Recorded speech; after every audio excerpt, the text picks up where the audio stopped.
लेकिन एक समय था जब लड़कियों के अधिकार को छीन लिया जाता था, उन्हें शिक्षा का अधिकार नहीं दिया जाता था।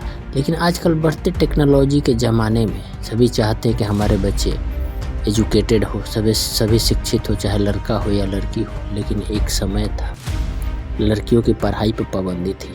दोस्तों, मैं ये बात इसलिए कर रहा हूँ क्योंकि मैं आज बात करूँगा भारत की पहली महिला शिक्षिका के बारे में। जी हाँ, वो शिक्षिका कोई और नहीं बल्कि वो सावित्री बाई थी। महाराष्ट्र के सतारा जिले के नया गांव में एक दलित परिवार में 3 जनवरी 1831 को जन्मी सावित्री बाई फुले भारत की पहली महिला शिक्षिका थी। इनके पिता का नाम खंडोजी नवेसे और माता का नाम लक्ष्मी था। सावित्री बाई फुले शिक्षक होने के साथ भारत के नारी मुक्ति आंदोलन की पहली नेता, समाज सुधारक और मराठी कवित्री भी थी। इन्हें बालिकाओं को शिक्षित करने के लिए समाज का कड़ा विरोध झेलना पड़ा था। कई बार तो ऐसा भी हुआ जब इन्हें समाज के ठेकेदारों से पत्थर भी खाने पड़े। आज़ादी के पहले तक भारत में महिलाओं की गिनती 2वें दर्जे में होती थी। आज की तरह उन्हें शिक्षा का अधिकार नहीं था। वहीं अगर बात 18वीं सदी की करें तो उस समय महिलाओं का स्कूल जाना भी पाप समझा जाता था। ऐसे समय में सावित्री बाई फुले ने जो कर दिखाया वह कोई साधारण उपलब्धि नहीं थी। वह जब स्कूल पढ़ने जाती थी तो लोग उन पर पत्थर फेंकते थे। इस सब के बावजूद वह अपने लक्ष्य से कभी नहीं भटकी और लड़कियों एवं महिलाओं को शिक्षा का हक दिलाया। उन्हें आधुनिक मराठी काव्य का अग्रदूत माना जाता है। भारत की पहली महिला शिक्षिका सावित्री बाई ने अपने पति समाज सेवी महात्मा ज्योतिबा फुले के साथ मिलकर 1848 में उन्होंने बालिकाओं के लिए एक विद्यालय की स्थापना की थी। सावित्री बाई का विवाह बहुत ही छोटी उम्र में हो गया था। उनका विवाह महज 9 साल की उम्र में वर्ष 1940 में ज्योतिराव फुले से हो गया। शादी के बाद वह जल्द ही अपने पति के साथ पुणे आ गई। विवाह के समय वह पढ़ी लिखी नहीं थी, लेकिन पढ़ाई में उनका मन बहुत लगता था। उनके पढ़ने और सीखने की लगन से प्रभावित होकर उनके पति ने उन्हें आगे पढ़ना और लिखना सिखाया। सावित्री बाई ने अहमदनगर और पुणे में शिक्षक बनने का प्रशिक्षण लिया और एक योग्य शिक्षिका बनी। सावित्री बाई ने 3 जनवरी 1848 में पुणे में अपने पति के साथ मिलकर विभिन्न जातियों की 9 छात्राओं के साथ महिलाओं के लिए पहले स्कूल की स्थापना की। एक वर्ष में सावित्री बाई और महात्मा फुले 5 नए विद्यालय खोलने में सफल हुए। तत्कालीन सरकार ने इन्हें सम्मानित भी किया।